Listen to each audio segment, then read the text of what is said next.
Okay, we have a new subject today, and it's getting to be quite common because we see a lot of horses, and of course you know I get horses. But a horse slinging its head upside down and throwing its head when you're trying to ride it is something that's getting to be real common. Well, what also is real common, if you'll notice, people are riding Western bits with two hands because they graduated from a correction bit and or they never did quit riding a correction bit. So they think riding two-handed Western now is common, which to the last generation I'm sure it is, but not to my generation. The object is to end up riding one-handed so you can rope. Okay, I know you don't rope, it doesn't matter to me. Western riding is meant to be rode one-handed. English riding is rode two-handed. Okay. So you got this horse that keeps throwing his head, and the common answer is just put a tie down on him. Well, in the ranching world, you don't use tie downs. It's very dangerous. It's a good way to get hurt really bad. And anybody that's been around us for a while has seen a neighbor come over, got the tie down on, and all the cowboys, that's their first clue. It's called dead man walking. And they'll be aware of that human because in the corral, the horse gets stuck and can't turn. It's only been trained to go fast and turn left. It'll rear up or fall over backwards, because it's pushing on that tie down and you're pulling because you're trying to get it to turn, and you just set yourself for a really dangerous situation. Can I add one other problem with the tie down? Well, if you're out on a trail ride and you're on some steep country, the horse needs to be able to use his head. If he can't use his head to this full extent, like a tie down is holding him back, he can fall over just because he can't balance himself. That's true. That's exactly right. That's a big deal. So anyway, I'm going to show you that the way I do it, which you see me do a lot of things this way, is that I fix a horse with his head's upside down and get it in collection by going backwards. And there's several ways to do it.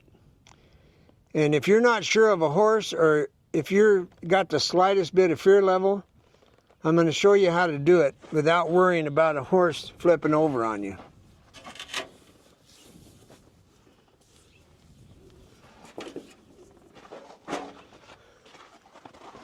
First, you do this without the logs.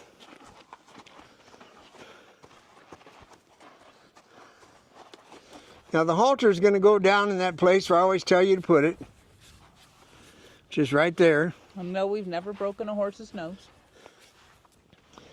And now, so you can see, I'm going to grab the halter above the knot, and I'm going to close my hand. And now I'm going to get behind the eye, and I'm going to squeeze the halter. And I'm just squeezing with my hand. As soon as the foot moves, I'm going to release. He's loading up now. You can see his skeleton moving. He's trying to think of which way to go. He almost there. Okay. Now, just simply get the horse to back up off of one finger. It doesn't take long, and I know you won't be late for soccer, so don't worry about it. And what you'll watch, the skull of the horse, it also is going to find out that when its head is in the correct position, there is no pressure. I'm not trying to worry about collection right now. I just want to walk backwards. There, it just now bridled up. I released, but I'm not quitting. Now I'm holding my pressure. He's working out his options. You see the height of the skull. So if you're on a horse that you worry about, if something's going to go wrong, now is when it's going to go wrong. And all I'm doing is waiting on the horse. And as soon as he moves, I'll release. You can rock the head if you want. The object is just to get him to move his feet. He moved his left hind foot. Now I want him to connect the dots and understand that when there's pressure up here, he needs to move his feet. Here it comes. Left eye. You'll notice I got on the right eye side. That's the tough side for a horse. Here it comes. There's the exhale. Ears alternate. He's got it. He's got it. See that? Now you see the height of the skull. Now, here, oh, that reminds me. There's 3 things you got to know. Timing, timing, and timing. So here's the finger on the knot. That's over. So take 7 minutes out of your life, and the only thing bad that can happen is they'll step on your foot because you're standing in the wrong place. But that's how you start teaching a horse to walk backwards without feeling like they have to throw their head because you pull on the reins. Now, just for the sake of conversation, the reason horses throw their head a lot of times is because A, they were never taught to back off of your skeleton, and B, when you pull, 9 times out of 10, the human's hand's up here, and they're literally pulling the horse's head up in the air. This is not caused by birth, it's caused by humans. So they go like that, and the horse just throws his head up. Then they keep pulling up, and it wallers backwards. So one last time, here it comes. Thank you. Take a step. Thank you. That's over.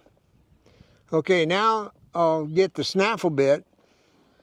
And once again, if you're a little bit worried about a horse, all you got to do is what I'm about to show you. Thanks.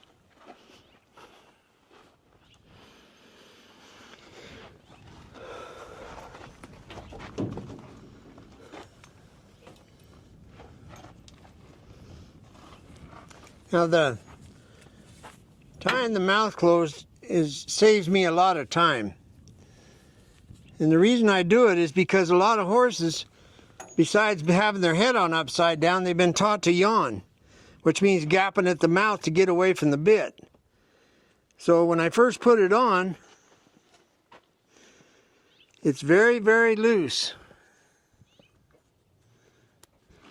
That's on purpose. That way it just doesn't get in my way. Now the snaffle,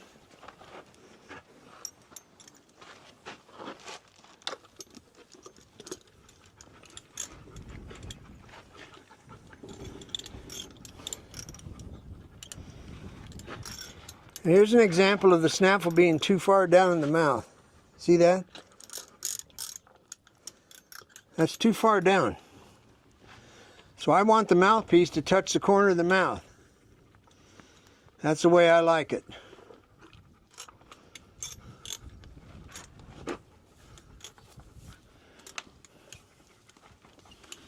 Always get rid of your halter, meaning literally. Don't leave ends laying around that you're going to walk on.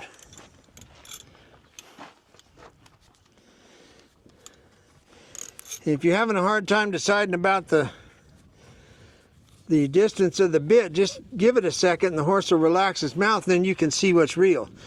Now that's higher than I like. See the wrinkles? I don't want the wrinkles. I want the bit to just touch the corner of the mouth.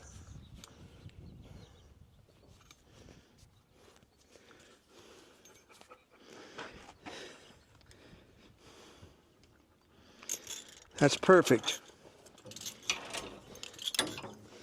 Now for insurance, the curb strap goes on. I don't put the curb strap in front of the rein. I put it behind the rein so that it doesn't hang down. The colts especially, they'll play with it. And I don't want them playing with it. This is simply to keep the bit from going all the way through the mouth. Well, I'm going to be working in a straight line, so I don't plan on going at any sort of an angle. And you notice that the curb strap has nothing to do with anything other than keeping the bit from going through the horse's mouth. Okay, let me get set up.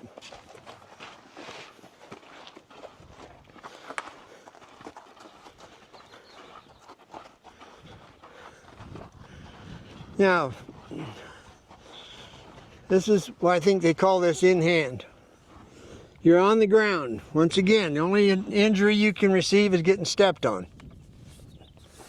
So now I've got my hand all the way over the neck, and I'm keeping my hands low, and I have a direct pull on the corner of the mouth, and I hold,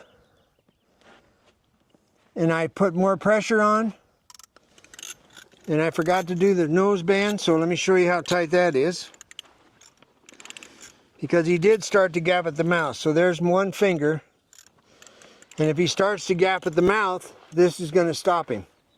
So just to clarify, you had it really loose so he could open his mouth to receive the bit. That's correct. Got And then it. I forgot. So, and I never go more than 3 weeks on a horse with this closing the mouth. Now he's going to go behind the bit and then move his feet. And as soon as he moves his feet, I release. Now I mean totally release. I've been through this before. When I'm on their back and I set the reins down, they just clocked out. So now when I reach for that rein, that means we're getting ready to go to work. That's why I set the reins down. So once again, I'll pull, I get movement. Now I'm going to walk the feet just like a puppet. You've seen me do this. As the foot comes off the ground, release, pressure, release, pressure, release, pressure, release. Okay, what happens is to the human, a lot of times the horse takes their rear end and starts walking left or right to get away from your hands is what they're actually doing. So that's why you put them between the logs. If you're having a horse that's wandering all over the yard, just put him between the logs and that'll give him a visual not to run into. And once again, I'm going to stop at the end of the logs. And I'm going to stop here every time. And that horse knows when he gets to the end of the logs, I'm going to stop. And there's a reason for this, because a lot of horses, they know black and white and they know repetition. So now if he wants to go sideways with his front or hind quarter, he can run into a log. You see when I make contact, that's behind the bit. I don't care. I release when his feet move. You see his right hind leg fell into sin? Well, that's what the logs are for. They don't really care for that. Linda Tillington Jones figured that out. So we're right back where we started.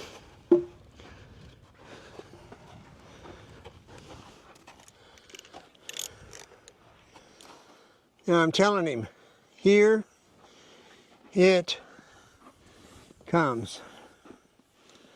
He puts his head down, I'll bump it up. Now I'm adjusting my hands differently.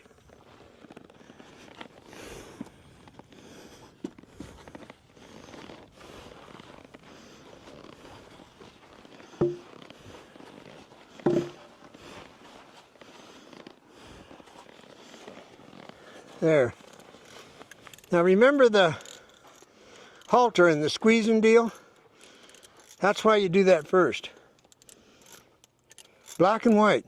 That's what they understand. They're very in tune to black and white. Don't make it, in other words, break it down as far as you need to break it down for the horse to understand what it is you're after.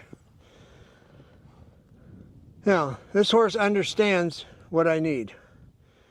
I've never gone past 7 times on an average of them being asked and they end up walking backwards. Now you can fine tune it and I'll show you how. I'm going to offer him, because bear in mind, I'm not sitting on his back. I can't cue him with my skeleton. But I can cue him with repetition and my breathing. Now I'm going to say now when I exhale.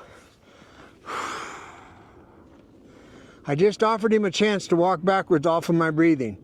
Can't make it? No problem. I'll exhale as his foot moves.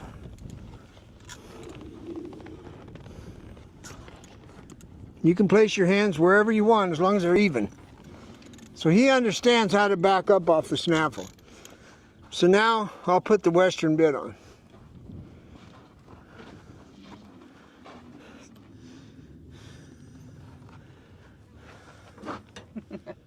Have a curb strap shortage, do we? You know me, I'm cheap. Incidentally, I punch a hole in between the holes.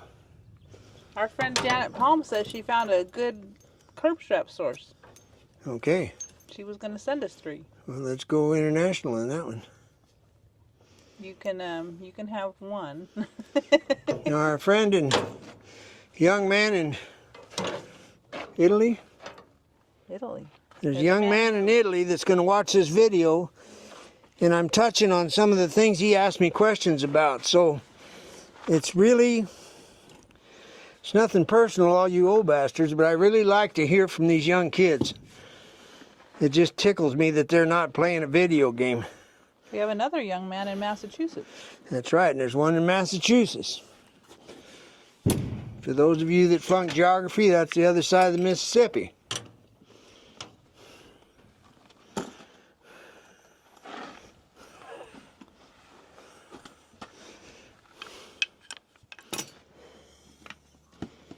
This horse is bound for Guthrie, Oklahoma. There's a 10-year-old cowboy back there that needs a good horse. And I am going to be real happy to get this horse to him.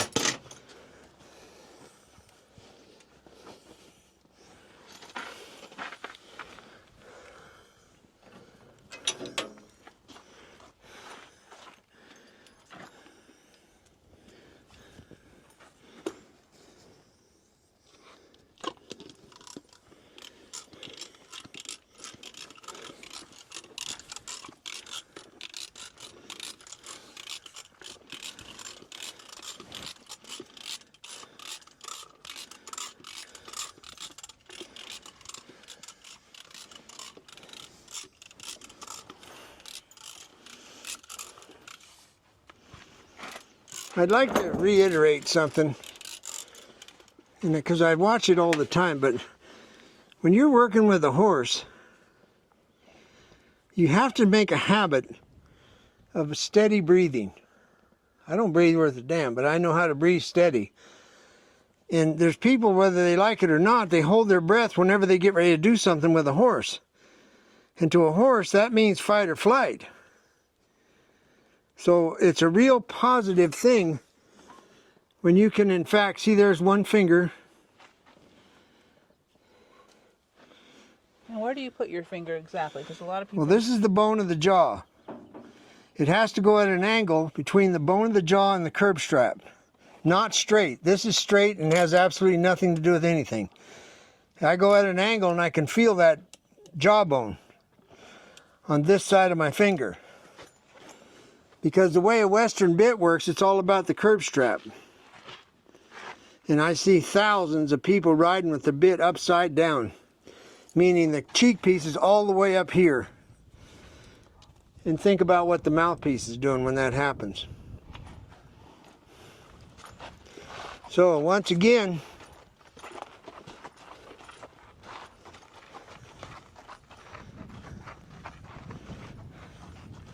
if you're still worried or something, and by now I can tell you that almost all horses that were slinging their head up and down really bad, and if you go through the procedure I just went through with the halter and the snaffle, almost all of them, by the time you get to here, unless the snaffle's your final destination, by the time you get to here, the horse is fine. Because it's been explained to them so that they can understand it. All right, now, I don't get on their back. Okay, now I'm going to get on his back. Everything that happened up until now is irrelevant because it's a new chapter. And I hope you understand that when you get on a horse's back, a lot of horses, in their mind, they're going, oh, here it comes. It's going to get ugly. Or spoiled horses say, now I got you. I will scare you, you will get off and go home. So on the ground, on the back, two different worlds.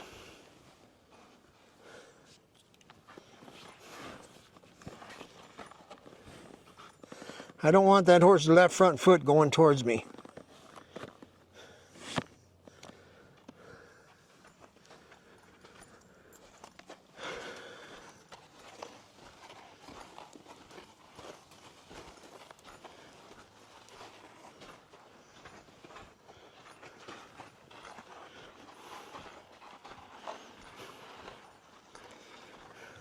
Now, you don't let a horse walk off when you get on it.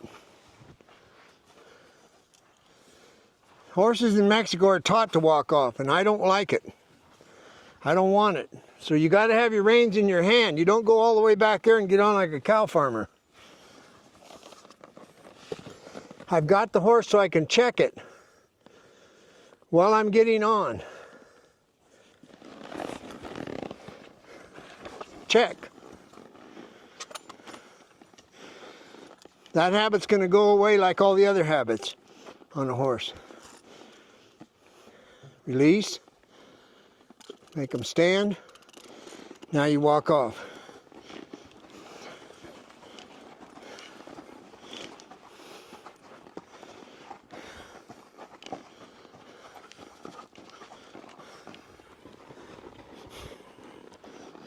Now there's a couple ways of doing this. I'll do the flat hand first. You know, the flat hand means you measure your reins and you lay your hand flat on the neck.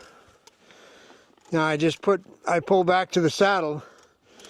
I take both of my legs off. You've seen this a million times. I'll shorten it up. And he steps back. I move my hand up the neck. I'm working the mane. If you're not touching the mane, you're not doing it right.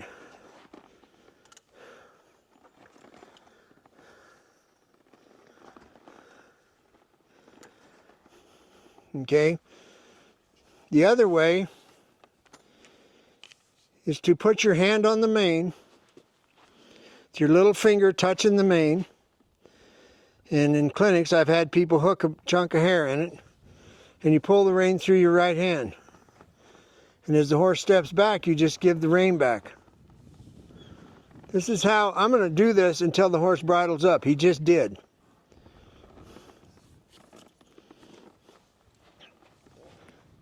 Hand is touching the mane. This is all about the angle. This is how this always goes wrong. I'll show you why in a minute. Release. Release. Release. Okay, now, this is how you teach a horse to get their head on upside down where you have to go by a tie down.